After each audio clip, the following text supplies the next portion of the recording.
Hello, my name's Mabel and I'm 30 years old. I recently came into a large fortune and that made me see the ugly side of my husband. Today I want to tell you all about it and how I unintentionally got revenge on two people at once.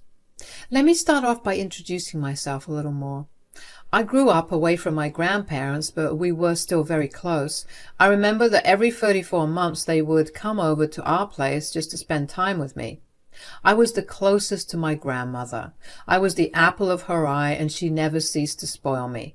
My grandfather passed away when I was 17, and I was devastated. My grandmother didn't take it well either. I loved her dearly, and so when it was time for me to go to college, I chose to attend college in her state so I got to be closer to her. It was at college that I met my ex-husband, Toby. Toby and I started dating when we were in our junior year, and we had a pretty good relationship. Toby was everything that I was looking for in a partner, which was why I continued my relationship with him even after we graduated. We got engaged a few months after graduating, but decided to wait until we were in a stable financial situation to get married. In the meantime, since I lived in a better apartment, Toby moved in with me. While my relationship with Toby was great, the one person who I could not seem to get along with was his sister Julia. Julia didn't live in the same state as us because she moved with her husband when he got a better job. But she still doted on Toby a lot, to the point where she was often obsessive about him. She hated me the second she met me. I guess she thought that I was stealing her baby brother from her. Anyways, she had always been rude and unaccommodating. The only reason I ever let her get away with anything when she came to visit us was because she would bring over her daughter Viola. Viola and I got along really well. Ever since she was a baby, she only seemed to like being with me, and I enjoyed it. Julia was glad to have some time to herself, but that did not stop her from being mean to me. Toby never stood up for me because he loved his sister too much to hurt her. I didn't want to cause any rifts between them, so I just shut up and dealt with it. About 3 years after we got engaged, Toby and I were doing well enough, so we decided to get married. It was an amazing day, and yes, I'll even say that now. Everything was going great until 4 years after we got married. Two major things happened. The first was that my grandmother passed away. I was heartbroken, and honestly could not do much during that time. I inherited about $1 million in money and assets combined, but none of that mattered to me because my grandmother was gone. The second thing that happened was that Julia and her family moved back into town. Suddenly, Toby was no longer at home. He was almost always over at Julia's, or when he was at home, Julia was here. Once again, the only thing keeping me sane was the fact that I got to spend time with Viola. I was still grieving the loss of my grandmother, and Toby was barely there. I tried to talk to him about it, but he didn't seem to care. Until one day he came back home directly after work and was alone, a pretty rare occasion. "Hey, sweetie, how was your day?" It was pretty good. What about you?" "Oh, same old. I went to meet Julia and we got to talking." "You seem to be visiting Julia a lot." "You know we're really close. I miss her, and I guess I just feel better when I'm around her. Anyways, do you not want to know what we talked about?" "Yeah, sure. Tell me." "Well, I was telling her that we were planning on buying a house." "I'm going to cut you off right there. I never agreed to that." "Just listen to me. Julia asked me how I had the funds for it, and I told her all about your inheritance, and she suggested that it would actually be a great investment for us to make." "And why is that?" "I mean, you have more than enough money to almost fully purchase a house. I really think that we should invest in it. We'll be well settled for the rest of our lives." "But I want to invest my money in some better place." "What's better than securing a house for ourselves?" I can think of several better things that can at least be put to use for our future. I don't want to spend all my money on one thing, you know. It's like you're trying to tell me that your money is yours and not mine to begin with. Well, it kind of is. I get to decide what I want to do with it, and you have no say in it. Look, you either invest your money in something for the both of us, or I'm leaving. Where would you leave? You're literally begging me to buy a house with my money for your future. If you choose to leave, that's going to be your loss. Oh, so you're okay with me leaving you, all because you want to keep your money to yourself? Don't try and act as if that was what I was saying, Toby. You're the one threatening to leave me if I don't spend on you. You're the one who brought it up. Yes, because I thought you loved me and you wanted to spend your future with me. Forgive me for looking out for us. You're really bad at whatever you're trying to do here. I'm keeping my money, and I get to decide where and how I spend it. Fine. But could you at least think about spending it on a house for us? Sure. I wasn't sure why Toby was being so adamant about buying the house, but something did not seem right to me, which was why I knew that I had to stand my ground. Toby began to distance himself from me after that conversation. He began to spend even more time at Julia's place. Julia stopped coming over other than to drop Viola over whenever she needed me to babysit her. I tried to talk to Toby on multiple occasions and asked him what was wrong, but he always brushed me off and told me there was nothing wrong. Eventually I gave up and figured that I'd just wait until he was ready to talk. However, things took a turn when one day Julia dropped Viola off at my place for me to babysit her. Hey, Viola, how's my favorite niece doing? I'm your only niece. Still my favorite, though. I hope I'll always be your favorite. Of course you will be. Anyways, what do you want to do today? I was thinking we could go get our nails done and then get some ice cream. Yay, can I paint my nails pink? Of course you can. And can I get strawberry ice cream? Why can't you? We'll get you everything you want. I only have one niece, and if I don't spoil her, would I really be her aunt? You know, you're my favorite aunt. I really will miss you. Miss me? Sweetie, what do you mean? I'm not going anywhere. Are you sure? Yes, of course. Where do you think I'll be going? Well, it's just that... What? What is it? You can tell me anything. I swear I won't tell anyone else a word. Okay, well, I heard Mommy and Uncle talking the other day. Uncle as in Uncle Toby? Yeah.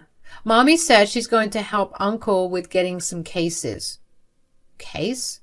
What are you talking about? They kept talking about some cases that would give them some money, and then she told her uncle that he would have a nice big house after he left you. What? Oh my God. Sweetie, when did you hear about this? Well, I heard about this like 2 days ago. Are you sure you heard correctly? Yes, I'm sure that I heard correctly. As soon as Mommy saw that I was listening to them, she yelled at me to go to my room. She also told me not to tell you anything about her talk with her uncle. But I only told you because you're my favorite aunt. Thank you so much, sweetie. Now, enough of this. Let's go out and have a fun day. I tried my best to go about the rest of the day as if I didn't hear what Viola told me. I could tell that she felt bad for telling me, but I let her know that she did nothing wrong. I spoiled her in the same way that I always did, and when it came time to go back home, I made her promise me that she wouldn't tell her mom or Toby what she told me. Viola promised not to say a word and hugged me goodbye. After Julia picked her up from my place, I felt panic rising in my chest. I knew something was wrong with Toby, but for him to try and trick me into spending my money on him was a new low. It was something I would have never expected from him. So I did the only thing I could think of and called Toby's father, Edgar, who was a lawyer. Now, I didn't know why I called him, considering he could have been in on Toby and Julia's plan, but I had a feeling in my gut that he was a good man. Besides, he never failed to treat me like a princess when I was over at his place, and always put Julia in her place whenever she tried to bully me. Edgar picked up the call in the same merry way he always did. "Hello, darling. To what do I owe this phone call?" "Hi, Edgar. How are you?" "Oh, I'm doing quite well. What about you?" I actually don't know. I call because I need your help." "My help? What could I help you with? Isn't Toby around?" "He is, but he kind of is the problem." "Oh, no. I always told that boy to treat you right because it's really hard to come by women as amazing as you." "Thank you, Edgar. You may be the only one in your family that thinks of me as amazing." "What are you talking about?" "Well, I was babysitting Viola the other day, and she told me that Toby and Julia were planning something against me." "Against you? What do you mean?" "Well, she didn't know the specifics, but there is a case involved apparently. They plan on taking money from me." "What in God's name are you telling me?" "I also don't know what's going on. I'm worried, and I figured I'd come to you for help, considering you're a lawyer." "You did a great job of coming to me. Now, tell me, do you believe Viola?" "I do. Not only because in the past few months Toby has begun to draw away from me. I tried to talk to him about it, but he never took me seriously." "All right. And why do you think Julia is involved?" "Well, ever since she moved back, they began to spend a lot of time together. And yeah, I get it. They were living far apart for years before, and it made sense. But then in the past few months, he was going over to her house for hours every single day." That's a little weird. Did something happen a few months ago that triggered Toby's weird reaction? I got my grandmother's inheritance because she passed away. It was quite a large amount of money. Toby wanted to use it to buy a house, but I was a little hesitant about it. After that, he's been weird." "Right. My guess is that they're going to try and get your money. First of all, I'm so worried that my children are doing this to you. This was not how I raised them. Secondly, why don't you drop by my office tomorrow and we'll hash this out properly then?" "That sounds great. And you have nothing to apologize for. You're clearly a good man. Thank you for helping me out. I don't know what I would do without you." I was genuinely really grateful that Edgar was helping me out. I did not think that he would side with me over his children, but I was glad that he did. The next day, I took a day off from work and made my way over to his office. Once there, Edgar apologized once again to Toby and Julia, but I told him to just help me navigate around this. We figured that Toby was going to ask for a divorce, so the first order of business was to contact all the reputed divorce lawyers in our city and ask for advice. This would then limit Toby's access to good lawyers because there would be a conflict of interest considering they already knew my side. The next thing we had to figure out was how they planned to take my inheritance from me. Thankfully, I had been smart enough to keep my inheritance money in a separate bank account and did not use it to buy Toby or me things at all.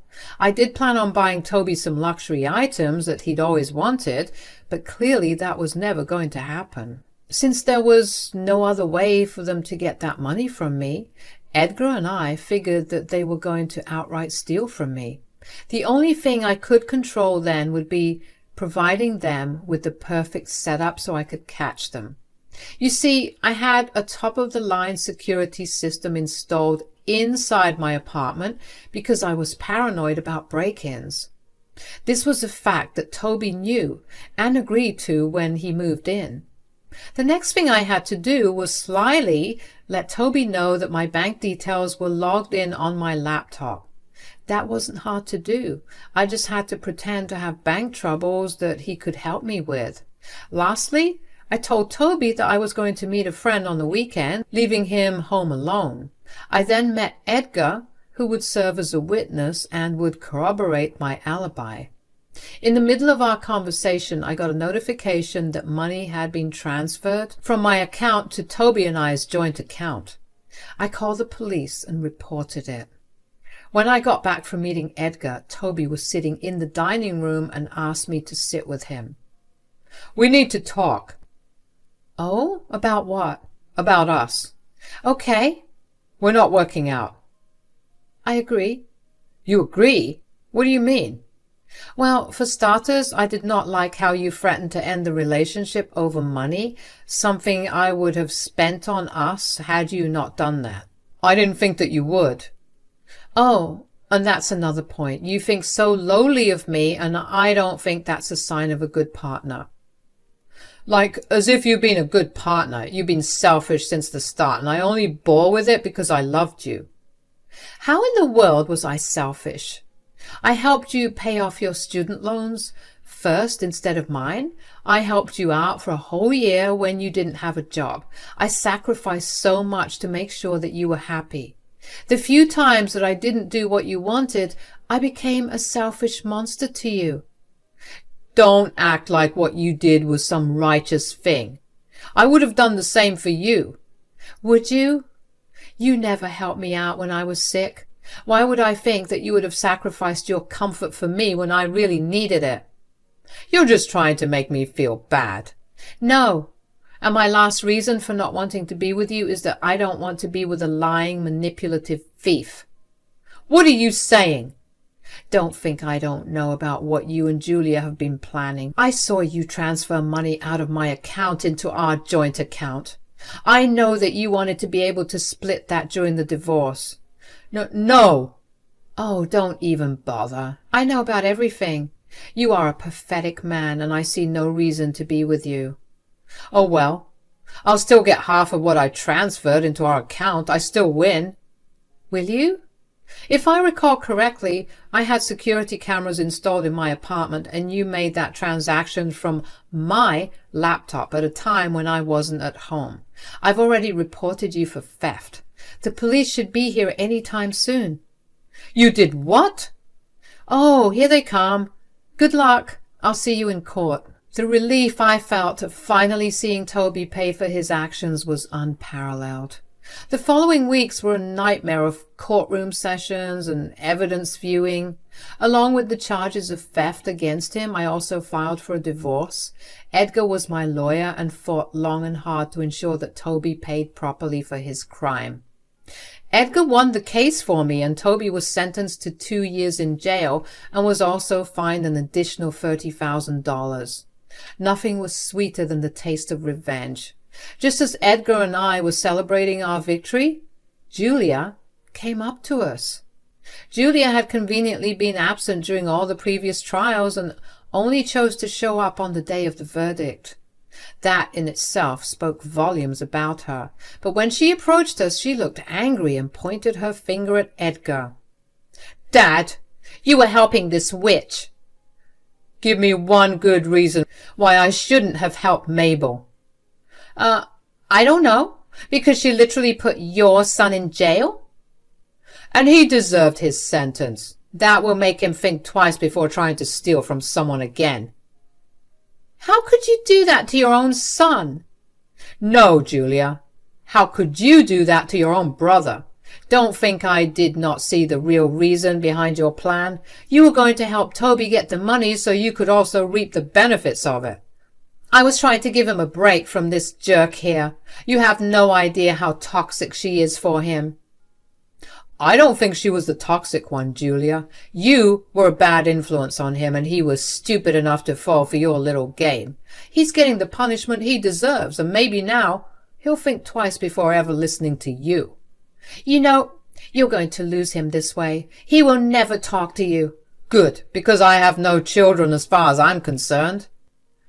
"Don't be so dramatic. I'll be here, but I'm not happy with the way you treated my baby brother." "As far as I'm concerned, neither you nor your brother are my children, because I know for a fact that this is not how I raise my kids." "What are you talking about?" "What I'm saying is that I'm disowning both of you, and I want nothing to do with either of you. You can't do that. I actually can. And I'm going to do just that. This is all Mabel's fault. If she just thought of someone other than herself for a second, this would not have been happening. No, you should not have been so greedy. I was going to spoil Toby with all the things he wanted, but you had to interfere. You took away everything from him. And I hope you sit and think long and hard about what you did to your brother. Goodbye. I grabbed Edgar's hand and we left. We couldn't help but let out a chuckle at what had happened. I was happy that Toby got what he deserved and that I was going to be free of his manipulative ways. I was also happy to see Edgar take my side. I did feel bad that it was because of me that he had lost both of his children, but he assured me that it was their own decisions that led to that. I took him out to coffee after, and we've maintained a good friendship ever since. Julia harassed me a bunch over text, and Edgar took it upon himself to tell Julia and her husband to leave me alone. Now, this is where I unintentionally got revenge on Julia as well. You see, Julia's husband had no idea about Julia's involvement in what happened between Toby and me. So he called Edgar and asked him what happened, and was shocked to learn about what Julia had done. Apparently, their marriage had been in the dumps for a while because of Julia's constant nagging that he never brought home enough money, while simultaneously refusing to work. He did not like that she would go to such lengths and ask for a divorce. He also asked for full custody of Viola and managed to get almost full custody. Julia got custody for every other weekend. Not to mention, she didn't get much through that divorce either, considering that he had her sign an ironclad prenup before marriage. Julia only received a small amount of alimony for a set period of time, and she was kicked out of their house. Once again, she blamed it all on me, and if I'm being completely honest, I was a little happy to see the way she got what she deserved. She tried to meddle in someone else's life, and she paid the ultimate price for it. Not to mention, I got to see Viola still because she loved me, and Julia's ex-husband could not say no to Viola. He was very apologetic for what Julia did, but I reminded him that he had no idea, so he had nothing to apologize for. And before you ask, yes, I am spoiling Viola senseless. As for me, my life is only getting better. I got a promotion at work and also decided to hire an accountant to help manage all my finances. I have invested my money in a few places, and it's only a matter of time before I get my returns on those. Getting to where I am today took a lot of struggle, but let me tell you, the view from where I'm at is one that I'm loving. I have a better understanding of people, and I'm going to be a lot more cautious. Thank you for your time.